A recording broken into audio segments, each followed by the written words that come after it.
एखाद्याला घर रेंटने घ्यायचं असेल, एखादी रूम घ्यायची असेल, तर काय करतो आपण? ते घर बघायला जातो, आवडतं की नाही ते बघतो. त्यानंतर आपण रेंट किती आहे ते बघतो. मग रेंट कमी करण्याचा प्रयत्न करतो. लाईट बिल वगैरे या सगळ्या गोष्टी चौकशी करतो आणि डायरेक्ट ओनरशी बोलतो, बरोबर? आणि त्याचबरोबर जर एखाद्या भाडेकरूकडनं एखाद्या महिन्यात रेंट नाही दिला गेला, तर आपण त्याला मुदत देतो. मग ह्या महिन्यातलं भाडं पुढच्या महिन्यामध्ये फार तर फार.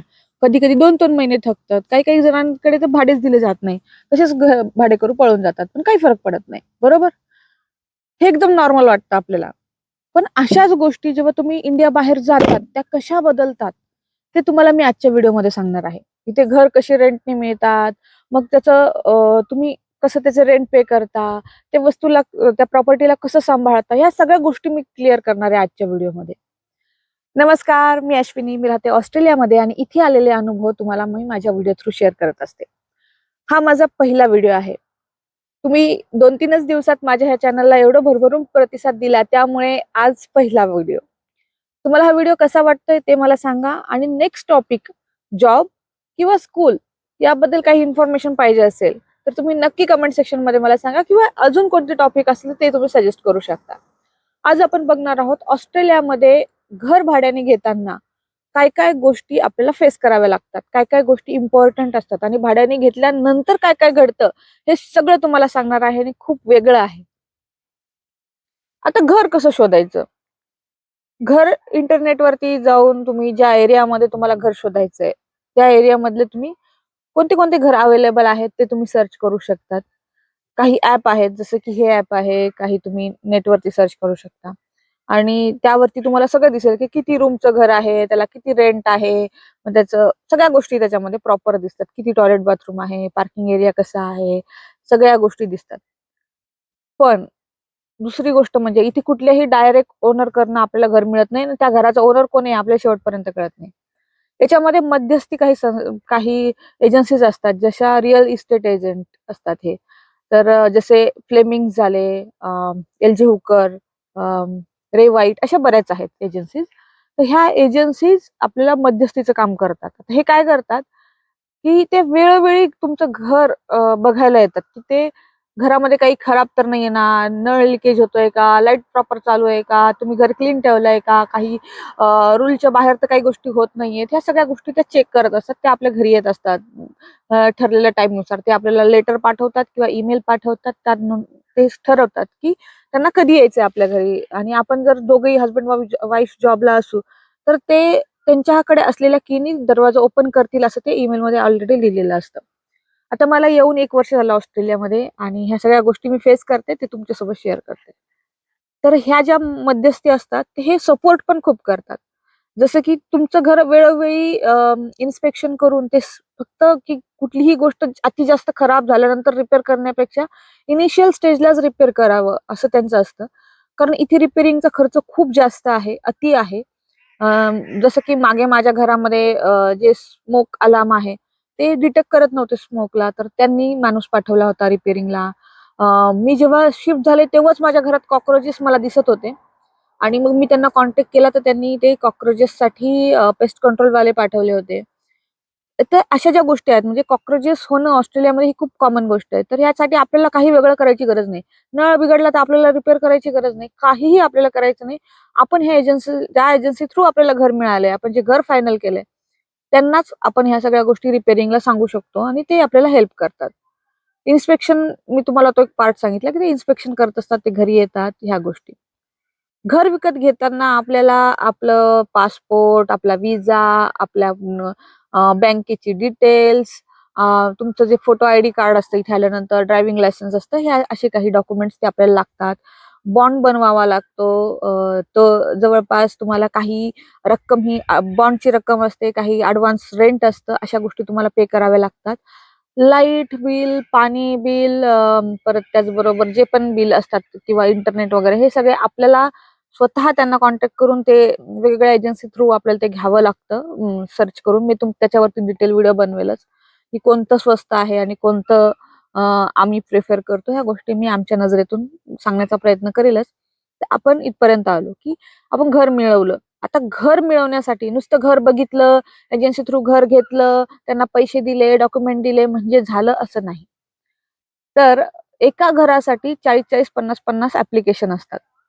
मग ते लोक काय करतात, त्या ऍप्लिकेशन मध्ये किती लोक अशी आहेत ज्यांनी आतापर्यंत कोणाचंही रेंट चुकवलेलं नाही, कुठल्याही त्यांच्यावरती कोणत्याही किंवा त्या एजन्सी सोबत कुठे भांडणं झाली किंवा काही चुकीचं बिहेव केलं किंवा घर खराब केलं, असा कुठलाही रेकॉर्ड नाही, असे फॉर्म बाजूला काढतात. म्हणजे एक प्रकारे तुमचं, जसं आपण इंडियामध्ये लोन घेण्यासाठी सिव्हिल जनरेट होतं ना, तसंच इथे सिव्हिल जनरेट होतं की तुम्ही कसं राहिलात त्या घरामध्ये, तुम्ही त्या घराला प्रॉपर्टीला किती मेंटेन केलं, त्यानुसार तुमचं सिव्हिल जनरेट होतं की तुम्ही कोणत्या कॅटेगरीमध्ये मोडता. तुम्ही प्रॉपर रेंट दिलंय का, प्रॉपर सगळ्या गोष्टी केल्या का, सगळ्या गोष्टी हँडल केल्या का, तरच तुमचा फॉर्म त्यातनं शॉर्टेड होतो आणि त्या शॉर्ट लिस्ट मधूनही तुमचं नाव एक सिलेक्ट होतं आणि त्याला एकाला घर मिळतं. घर मिळणं खूप अवघड आहे ऑस्ट्रेलिया सारख्या. तुम्ही अक्षरशः खेड्यागावात जरी गेलात तरी, आता मी जे राहते ते अतिशय खेडगाव आहे. इथे मी फक्त 5-6 फॅमिली इंडियन पाहिले असतील आतापर्यंत. इथे अक्षरशः इतकं घर मिळण्यासाठी इतकी मारामारी, आणि एक तर हे टुरिस्ट प्लेस पण आहे मी जिथे राहते. तर चेरी फेस्टिवल होतो इथे, खूप मोठा फेस्टिवल असतो, तर त्या दरम्यान तर अजिबात घरं इथे मिळत नाही आणि रेंट पण खूप जास्त आहे. पण सहसा जे जसे सिटी असतात मोठे, सिडनी, मेलबर्न, पर्थ वगैरे, कॅनबेरा, अशा ठिकाणी खूप हाय रेट असतात घराची, पण इथे रेट कमी असतात. तर काही लोक हे शेअरिंग मध्ये पण राहतात, जसं की नवीन कपल असले किंवा स्टुडंट असले तर ते शेअरिंग मध्ये एक अपार्टमेंट घेतात, त्याच्यामध्ये ते शेअरिंग मध्ये रेंट, लाईट बिल सगळं डिवाइड करून ते पे करतात. इनिशियल डेजला पैसे सेव्हिंग करण्यासाठी लोक करतात तसं. पण आता आमची ती स्टेज राहिली नाही. आम्ही 2 मुलं आहेत, आम्ही दोघं आहोत, दोघंही कमवतोय, तर आम्ही आमचं घर घेतलं. छान घर आहे, पण थोडंसं ओल्ड स्टाईल मध्ये आहे, पण छान घर आहे. मी त्याचा होम टूर तुमच्यासोबत लवकरच शेअर करेल. छान घर आहे. आता आपण कुठपर्यंत आलो, की आपल्याला आधी घर बघायला जायचंय. जे ऑनलाईन सर्च केलं त्यातलं आपण शॉर्टेड केलं, घर बघायला गेलो, ते घर कसं आहे ते आवडलं. त्यानंतर आपण त्याच्यावरती फॉर्म भरला आणि त्यानंतर आपलं सिव्हिल चेक करून ते आपल्याला सिलेक्ट करतात. आता जर पहिल्यांदाच घर शोधत असाल, पहिलंच घर असेल, तर ते कशाच्या आधारे देतात, कोणता सिव्हिल स्कोर आहे? खरं तर आपण डॉक्युमेंट देतो की आपण कुठे जॉब करतोय, आपलं बँक बँक स्टेटमेंट वगैरे असतात, त्यावरती आधारित असते. दुसरी गोष्ट, तुम्हाला रेफरन्स द्यावे लागतात. ते 2 रेफरन्स असतात किंवा 3 असतात. तर हे जे रेफरन्स असतात ना, हे तुम्हाला सपोर्ट करतात. एक प्रकारे तुमचे रेफरन्स किती स्ट्रॉंग आहेत आणि ते काय लिहितात तुमच्याबद्दल, याच्याबद्दल असतं. हे असतं महत्वाचं. तर आम्ही 2 रेफरन्स खूप स्ट्रॉंग दिले होते. एक माझ्या ऑफिसमधल्या मॅनेजरचा मी रेफरन्स दिला होता. दुसरा मी माझ्या हस्बंडच्या कंपनीचा ओनरचा रेफरन्स दिला होता. तर हे स्ट्रॉंग रेफरन्स होते. त्यामुळे थोडा सपोर्ट होतो घर मिळण्यासाठी. आणि एक महत्वाची गोष्ट, जेव्हा आपण परदेशात राहतो ना, तेव्हा आपण आपल्या फॅमिलीची नाही किंवा आपल्या आई-वडिलांची नाही, तर आपण आपल्या देशाचं प्रतिनिधित्व करत असतो. आपली एक चूक आपल्या पूर्ण देशाला नाव ठेवायला खूप इझी होतं या लोकांना. त्यामुळे हे इंडियन असेच आहेत असं म्हटलं जातं. त्यामुळे तुम्ही जर ऑस्ट्रेलियात यायचा विचार करत असाल किंवा परदेशात कुठेही जायचा विचार करत असाल, तर वागताना, मला माहिती आहे तुम्हाला हे सगळ्यांना माहिती आहे आणि कसं वागायचं हे तुम्हालाही कळतं. पण तरी पण एक रिक्वेस्ट म्हणून मी तुम्हाला सांगते, कुठेही गेलात ना, तर आपल्या देशाचं प्रतिनिधित्व करतोय, त्यामुळे बऱ्याच गोष्टी थोडंसं लिमिटमध्ये राहा, स्वच्छता राखा.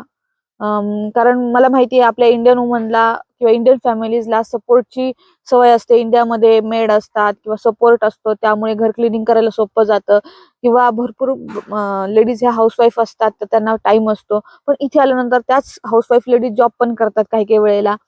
कारण इथे सहसा महागाई खूप जास्त आहे, त्यामुळे, आणि पगारही खूप जास्त आहे, त्यामुळे लोक जॉब करणं प्रिफर करतात आणि मग त्या सगळ्या गोंधळामध्ये घरामध्ये पसारा होतो आणि तो पसारा ह्या अशा एजन्सीजनी नोटीस केल्या तर तुम्हाला त्याचा प्रॉब्लेम होऊ शकतो.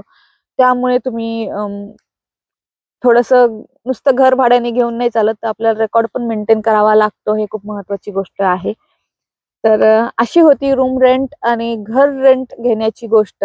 तुम्हाला कशी वाटली कमेंट सेक्शन मध्ये तुम्ही सांगा. मला ते वाचायला खूप आवडेल.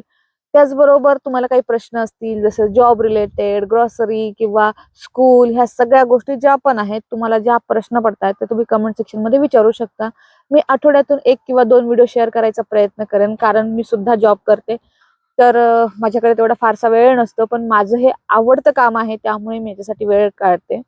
आणि जाता जाता एक सांगते, मी इलेक्ट्रिकल इंजिनियर आहे आणि या आधी पण माझं सेम नावाने YouTube वरती हे चॅनल होतं. बऱ्याच जणांना माहिती असेल, बऱ्याच जणांना माहिती नसेल. बरेच सबस्क्रायबर होते. माझं अजून एक चॅनल होतं 100% प्युअर रिॲक्शन चॅनल नावाने.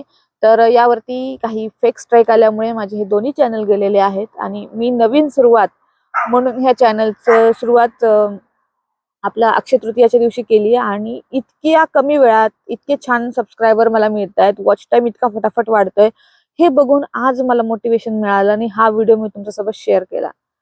आणि मला अपेक्षा आहे की तुमच्याकडनं मला काही छान छान कमेंट्स येतील, काही सजेशन्स येतील, तर तुम्ही ते कमेंट सेक्शन मध्ये भरभरून लिहावं आणि माझं मोटिवेशन वाढवावं, म्हणजे नेक्स्ट व्हिडिओ मी पटकन घेऊन येईल. व्हिडिओ कसा वाटला चला फटाफट सांगा. भेटूया पुढच्या व्हिडिओमध्ये. धन्यवाद.